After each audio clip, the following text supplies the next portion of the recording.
اهلا بيكم. فيديو جديد ووصفة جديدة من قناتي قناة وصفات ويسو. هنعمل مع بعض النهاردة السينابون بعجينة هشة وطرية وتحفة بجد. وكمان هنعمل مع بعض الصوص الابيض الاقتصادي جدا اللي طعمه تحفة بجد.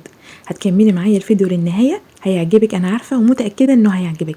يا ريت بقى لو عجبك ما تنسينيش بلايك وكومنت حلو منك، ولو اول مرة بتشوفيني يا ريت تشتركوا في القناة وتفعلي الجرس علشان يوصلك مني كل جديد.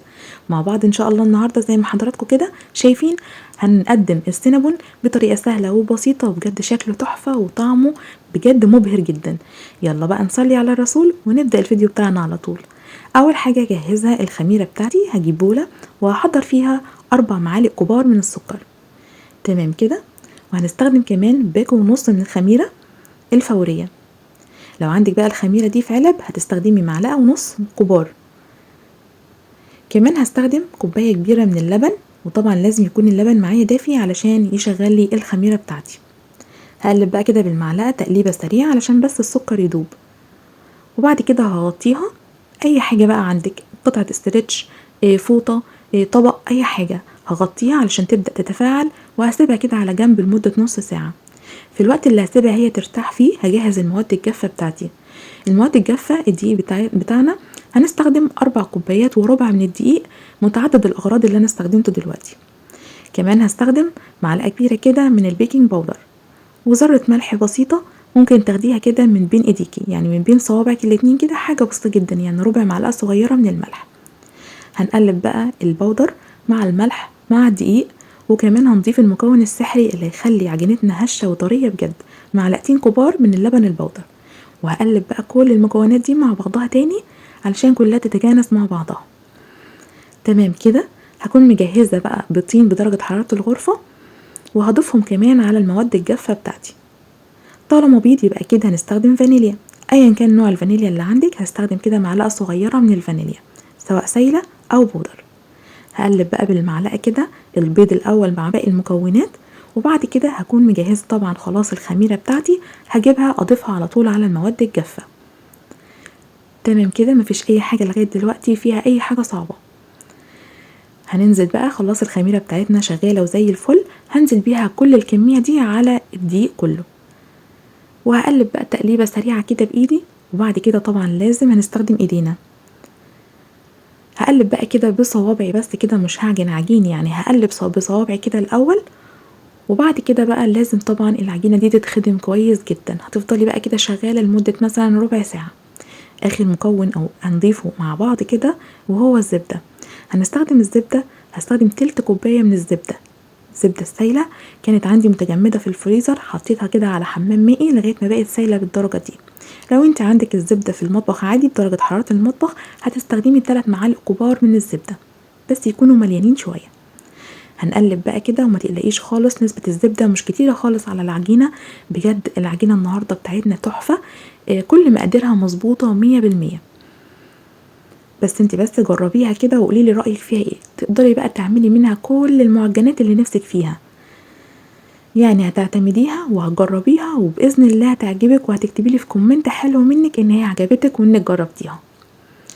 تمام كده. لازم بقى تخدميها كويس جدا. ممكن تستغني خالص عن البولة وتضيفيها كده على البورد وتبدأي ان انت تعجني كويس جدا. لو عندك بقى عجان هتحط كل المكونات دي من الاول كده على بعضها، وهتقلبيها تقليبة سريعة في العجان، وطبعا العجان بيوفر وقت ومجهود كتير جدا. هنغطيها بقى كده بقطعة استرتش علشان طبعا تتخمر معانا. هتقعد معانا بقى حسب طبعا درجة حرارة الجو والمكان، ممكن تقعد معاكي من نص ساعة لساعة.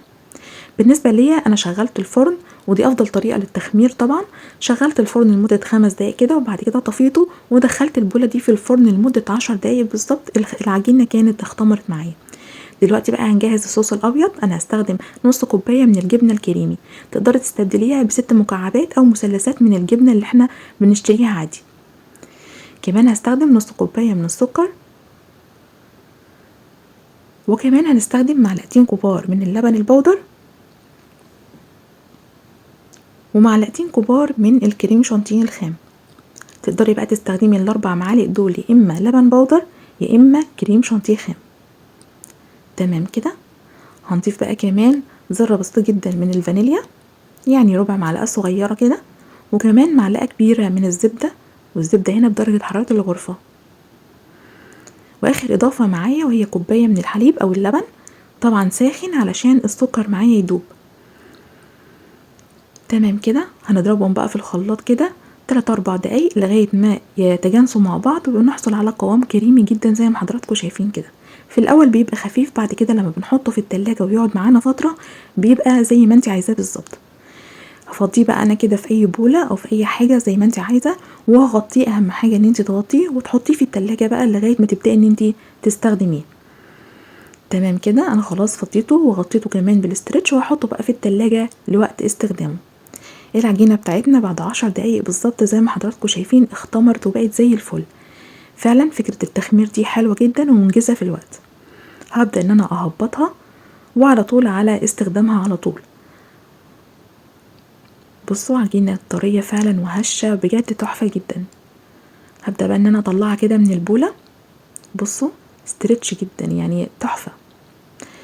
هبدأ بقى ان انا احطها كده على البورد بتاعي، ونبدأ على طول في وصفتنا بقى في ازاي نستخدم العجينة بتاعتنا دي. هنجيب كده رشة من الدقيق بسيطة من تحت العجينة وكمان من فوقها، ده لو امكن. مفيش عندك دقيق عادي جدا مفيش مشكلة، هتكملي بالعجينة. هي العجينة اصلا تحفة بجد، طرية كده وملساء معاكي. بالنشابة وهنبدأ نفردها على شكل طبعا مستطيل، عشان نعرف نلفها رول تبقى على شكل مستطيل هتريحنا اكتر. بصوا بقى طرية كده وناعمة، وبصوا حاجة كده تحفة من الاخر. بالنشابة برضو هبدأ افرد. اهم حاجة ان القوام بتاعنا او الفردة بتاعتنا تبقى بمستوى واحد، يعني مينفعش يكون عندنا اتجاه عالي واتجاه منخفض، لازم تكون ايدي مساوية كل العجينة. السمك بتاعنا لا عايزاه عريض او سميك او تخين، او مش عايزاه عريض يعني رفيع جدا، انا عايزاه يكون وسط. هبدأ كده بقى بمعلقتين من الزبدة ادهن وش العجينة بتاعنا، عشان لما اجي احط الخليط اللي احنا لسه هنحطه يتماسك فيه ويمسكه كده. احسن طبعا نحط الزبدة على القرفة والسكر وكده، لا دي افضل طريقة انك توزعي الزبدة الاول وبعد كده المكونات اللي احنا لسه هنضيفها دلوقتي. اهم حاجة تتأكدي ان كل الجزء بتاع العجين بتاعك مدهون بالزبدة كويس جدا.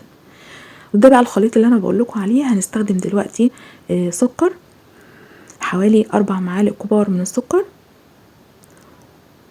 وكمان معلقة كبيرة من الكاكاو الخام، سواء خام لونه غامق او فاتح، وكمان معلقة ونص كبار من القرفة المطحونة.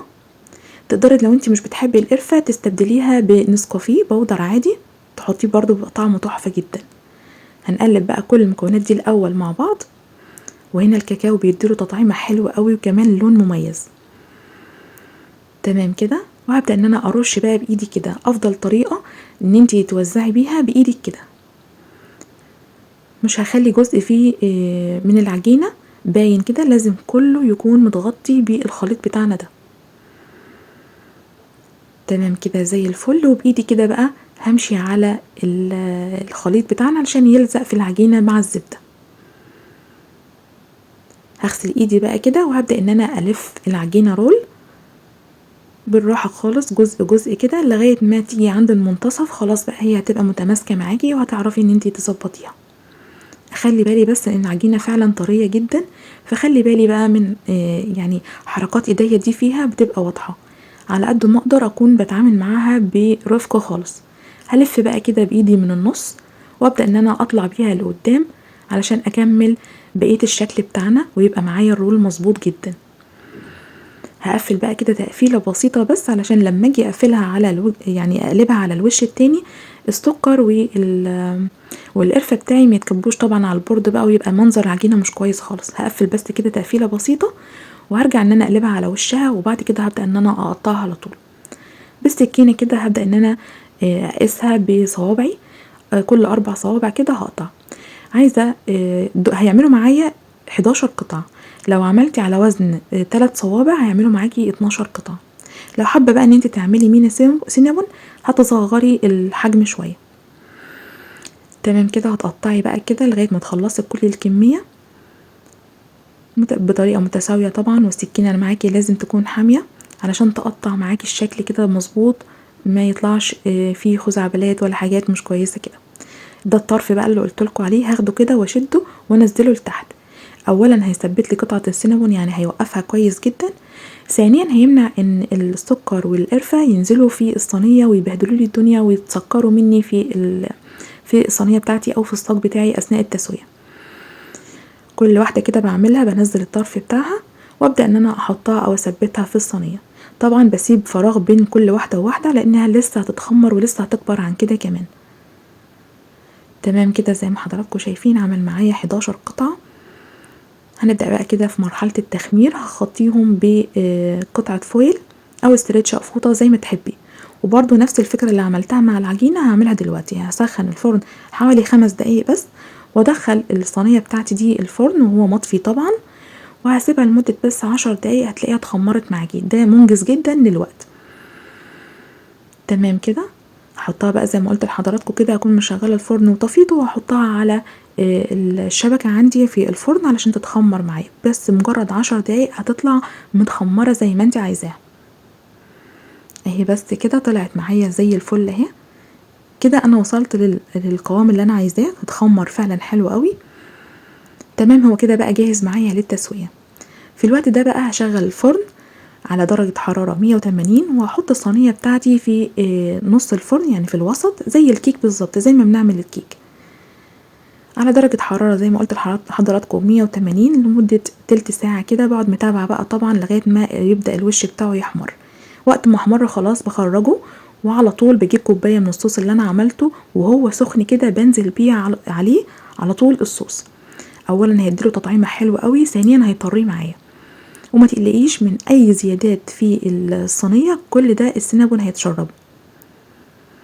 شايفين بقى طري جدا وهش جدا، بصوا، وناعم ولامع، بصوا جميل جدا وتحفة بجد. هنسيبه بقى لما يهدى كده، وبعد كده هجيب بقية الصوص بتاعي وابدأ ان انا ارش عليه بقى كده للتزيين. خلاص انا قدمته بقى كده في طبق التقديم، وهبدأ ان انا بقى خلاص ازينه. تمام كده. الصوص بقى ده كل ما تحطيه في التلاجة ويقعد معاكي كده، يعني المفروض ان هو يقعد معاكي لتاني يوم. اخر اضافة معايا وهي الكراميل، والكراميل اللي انا استخدمته كراميل جاهز، يعني اللي هو شركة المتحدة. لو حابة ان انت تعمليه في البيت، انا عملته معاكم قبل كده على القناة، تقدري ترجعي للفيديو. مفيش عندك صوص كراميل او مش عايزة تعملي، تقدري تستخدمي صوص شوكولاتة، تقدري تستكفي بكده بس. كمان انا زينته كده بحاجات بسيطة كده من المكسرات، اللوز، حبة عندك بندق، عندك عين جمل، عندك فول سوداني، مفيش عندك خالص، هو كده زي القمر. بجد وصفة تحفة تجنن، طعمها روعة، خيال بجد، طعمها خيال. وفي الاخر شغلنا كده شغل يعني فاخر من الاخر بجد. اتمنى الفيديو يكون عجبكم، واتمنى يكون الشرح يكون وصل فعلا، وتكون كده الوصفة وصلت لقلبكم زي ما وصلت لقلبي بالظبط. بصوا بقى شكلها في التقديم تحفة بجد. لو عندك بقى ضيوف كده بجد هينبهروا ان انتي عاملة حاجة زي دي في البيت، وكمان ضمنها لاطفالك. حاجة كده فعلا طعمها تحفة وشكلها بجد تحفة. اتمنى الفيديو يكون عجبكم، واتمنى دايما اكون عند حسن ظنكم.